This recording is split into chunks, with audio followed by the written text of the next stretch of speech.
Shalom everyone. तो आज फिर से हम वचन के बारे में कुछ सीखेंगे।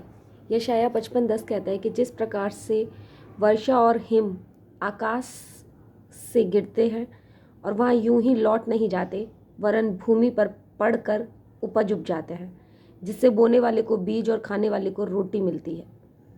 हम यहाँ पे देखते हैं कि जब बारिश होती है और वो बारिश ज़मीन पर गिरती है तो वहाँ पे यूं ही वापस नहीं लौट जाती, वो फल लेके आती है। ऐसे ही परमेश्वर का वचन है। ये वचन जो जीवित वचन है, जो जिंदा वचन है, ये हमसे बात करता है, हमारी आत्मा की रोटी हमें देता है। और जब ये वचन किसी के दिल की ज़मीन पर पड़ता है तो बहुत गुना फल लाता है, कहीं 100 गुना, कहीं 50 गुना, कहीं 70 गुना, कहीं 1000 गुना। बट ये इस बात पर निर्भर करता है कि उसके दिल की ज़मीन कैसी है। जैसे जब बारिश होती है और उस समय जब वो बारिश आसमान से गिरती है और जिस ज़मीन पर गिरती है उस ज़मीन की स्थिति बहुत महत्वपूर्ण होती है कि वहाँ पे कितना फल आएगा।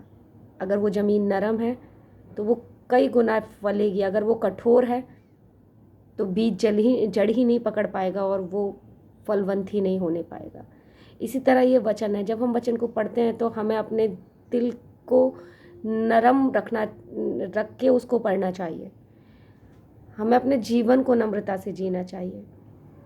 हमें इस वचन को उस ही नम्रता से ग्रहण करना चाहिए जैसे वो नम्र ज़मीन उस बारिश को अपने अंदर ग्रहण कर लेती है, उसके बाद वो बहुत गुना फलती है। और कठोर ज़मीन जो उसको ग्रहण ही नहीं करती वो फलवंती नहीं होती, वो बंजर की बंजर रहती है, वो सूखी की सूखी रहती है और वो प्यासी की प्यासी रहती है।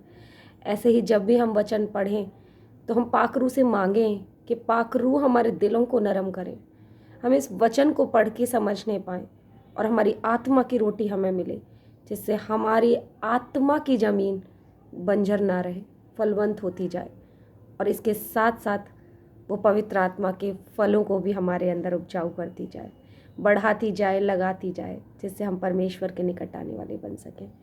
आज के वचन पढ़े और सुने जाने से प्रभु आप सबको बहुत आशीष दे। जय मसीह की। शालोम।